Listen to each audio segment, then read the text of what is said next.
विराजमान परम सम्मान्य CR चौधरी साहब, जिला प्रमुख भागीरथ जी, RLP के प्रदेश अध्यक्ष भाई पुखराज जी, मेड़ता विधायक इंदिरा जी, पूर्व विधायक विजय सिंह जी, बहन रजनी जी, हमारे सुजानगढ़ से RLP के प्रत्याशी रहे भाई सीताराम जी नायक, जाइल से भाई अनिल जी भारूपाल,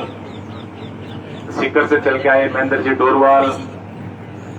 बजरंग जी सेसमा, बोरजी सेसमा, रामनिवास जी, प्रेम जी कोकर, भाई ज्ञानाराम जी रणवा और समस्त सम्मानित मंच और इस आंदोलन में पधारे मेरे युवा साथियों,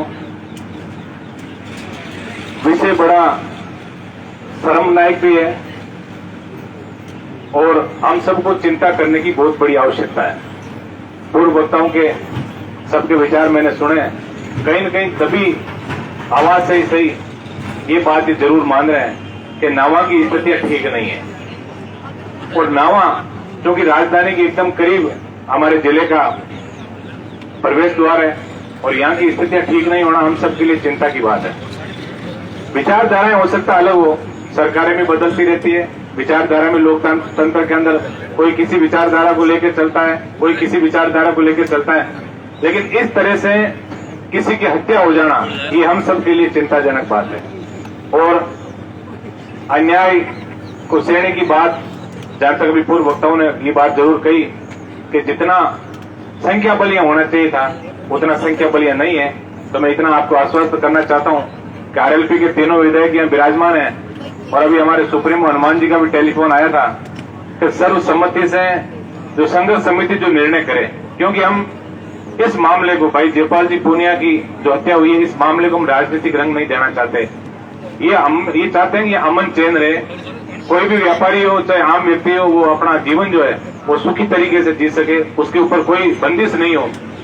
ऐसा माहौल नागौर जिले के अंदर तैयार करना चाहते हैं। वैसे तो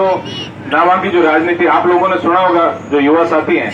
अभी जब मुख्यमंत्री जी का बजट भाषण चल रहा था तब मुख्यमंत्री जी ने कहा कि मैं प्रदेश के अंदर भ्रष्टाचार मुक्त राजस्थान चाहता हूं, तब मैंने सबसे पहले उठ के कहा था, मैंने कहा आपके कान में जो बार बार बोलते हैं उन लोगों को यदि आप भ्रष्टाचार मुक्त कर दोगे तो आज आप भ्रष्टाचार मुक्त राजस्थान अपने आप ही हो गया। सबसे ज्यादा कान में बोलने वाले इधर महेश जी जोशी और इधर आपके महेंद्र जी चौधरी, और नावा की राजनीति से तो पूरा नागौर जिला ही तंग आ गया। ये हकीकत बात है। हमारे नागौर के अंदर भी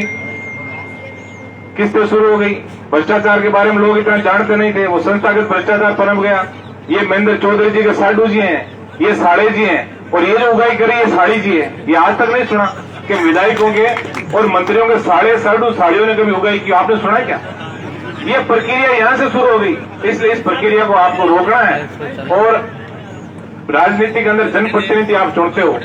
ये आपकी सुरक्षा के लिए है, ये आपको अच्छे संस्कार दें, अच्छा एक मार्ग आपको दिखाएं, इसलिए अच्छा जनप्रतिनिधि आप चुनते हो। ये आपका कहीं न कहीं छोटी मोटी आप लोगों की भी गलती रही, कैसे बदमाश व्यक्ति को आपने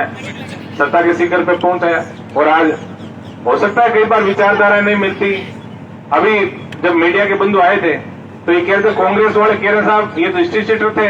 और भारतीय जनता पार्टी के राज में भी इन पे 8 मुकदमे थे, कांग्रेस ने हमने भी 5 ही मुकदमे इन पे दर्ज किए। तो भारतीय जनता पार्टी में कौन से सारे राम जी रहे, कुछ रावण इसके अंदर भी थे, तभी तो ये दुर्गति हुई। हम सबको मिलके, हम कोई विचारधारा के अंदर जाना नहीं चाहते, हम इस आंदोलन को कमजोर भी नहीं करना चाहते, लेकिन जागृति का समय है, इसकी आवश्यकता प्रत्येक व्यक्ति को है कि हमें सच सुनने और सच बोलने का मादा हमें पैदा करना पड़ेगा। हमें यह तय करना पड़ेगा कि ये व्यक्ति अच्छा है, इस व्यक्ति को आप जनप्रतिनिधि बनाओगे तो आपके 5 साल आराम से कटेंगे। ये गलती आपसे जरूर हुई है। मैं तो इतना ही निवेदन एक जनप्रतिनिधि होने के नाते आपसे करूंगा कि हिंसा को कई स्थान इस लोकतंत्र के अंदर नहीं है। हिंसा के तरीके से यदि अपनी दादागिरी कोई करना चाहता है तो हमारी राष्ट्रीय लोकतांत्रिक पार्टी परिवार इसको कतई बर्दाश्त नहीं करेगा। हम इस सरकार की ईंट से ईंट बजा देंगे। उधर नागौर और क्यूसर के अंदर भी कुछ कांग्रेसी नेताओं ने ये प्रयास किया था शुरू में कि हम भी ये दादागिरी कर लेंगे, लेकिन आपने अखबारों के माध्यम से पढ़ा होगा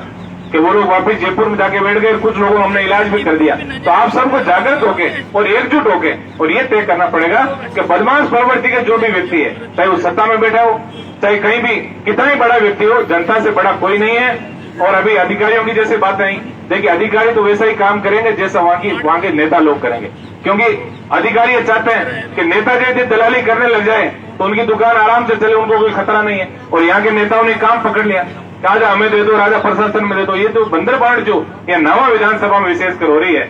इस नावा पैटर्न को आपको बदलना पड़ेगा। इतना ही निवेदन ये करूंगा कि संघर्ष समिति और परिजन जो भी तय कर ले, हमारी राष्ट्रीय लोकतांत्रिक पार्टी पूरी तरीके से यहाँ डटी हुई है। जब तक इस परिवार को न्याय नहीं मिलेगा, और हमारी तो ये परिपाटी रही है, आप लोगों ने सोशल मीडिया के माध्यम से और अखबारों के माध्यम से हमेशा देखा है कि जहां भी राष्ट्रीय लोकतांत्रिक पार्टी के परिवार के लोग तंबू लगा के बैठे हैं, चाहे वो सीबीआई की जांच हो, चाहे बड़े मुआवजे की बात हो, जो आंदोलन किया है, भगवान की दया से हमें हमेशा सफलता मिली है। निश्चित रूप से पूरी राष्ट्रीय लोकतांत्रिक पार्टी ईमानदारी से पूरा ये जो संघर्ष समिति जो तय करेगी उसमें हम इनके साथ खड़े हैं। और मैं तो सोशल मीडिया के प्लेटफॉर्म पे भी सभी से निवेदन करूंगा कि ऐसे जघन्य हत्याकांड में हम सबको घरों से बाहर निकल गए और इस सत्ता में बैठे गूंगे बेरे लोगों को सबक सिखाने का बहुत बड़ा वक्त है। आप अपने घरों से निकलिए और सड़क पे हम जब संघर्ष करके और न्याय नहीं दिलाएंगे जयपाल जी पुनिया के परिवार को, तब हो सकता है कल की ये दुर्घटना पता नहीं किसके साथ हो जाए, तब कौन व्यक्ति आपके साथ आएगा। इसलिए मैं निवेदन आप सबसे करूंगा कि अच्छे बढ़ो, सच्चे बढ़ो, और जो भी जिसको जरूरत है, जिस परिवार को आज न्याय की, उस परिवार को न्याय दिलाने के लिए कंधे से कंधा मिलाकर उनके साथ हम खड़े रहें। एक बार पुनः मैं राष्ट्रीय लोकतांत्रिक पार्टी परिवार की तरफ से पूरा आश्वासन संघर्ष समिति के सभी लोगों को दूंगा कि जब तक आप लोग चाहोगे और जो आपकी मांगे है वो जब तक नहीं मानी जाती, तब हमें ईमानदारी से, क्योंकि कई लोग बरगलाने का प्रयास भी करेंगे,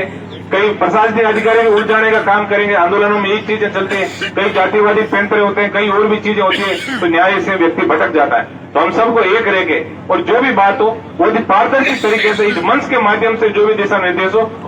उन दिशा निर्देशों का हमको पालन ईमानदारी से करना है। एक बार पुनः राष्ट्रीय लोकतांत्रिक पार्टी परिवार की तरफ से पूरा भरोसा आपको दिलाना चाहते हैं, और जरूरत पड़ी तो अभी ये संघर्ष समिति तय कर ले, आंदोलन की रूपरेखा तय कर ले। संख्या बल की कोई कमी नहीं, राजस्थान का एक युवा जो है वो यहाँ हजारों की तादाद में आके जुटेगा और प्रशासन की ईंट से ईंट बजा देगा, ऐसा मुझे पता है। एक बार पुनः संघर्ष समिति के सभी लोगों से मैं यही निवेदन करूंगा, पारदर्शी तरीके से आंदोलन को आगे बढ़ाएं और भाई जयपाल जी पुनिया के परिवार को न्याय दिलाएं। धन्यवाद।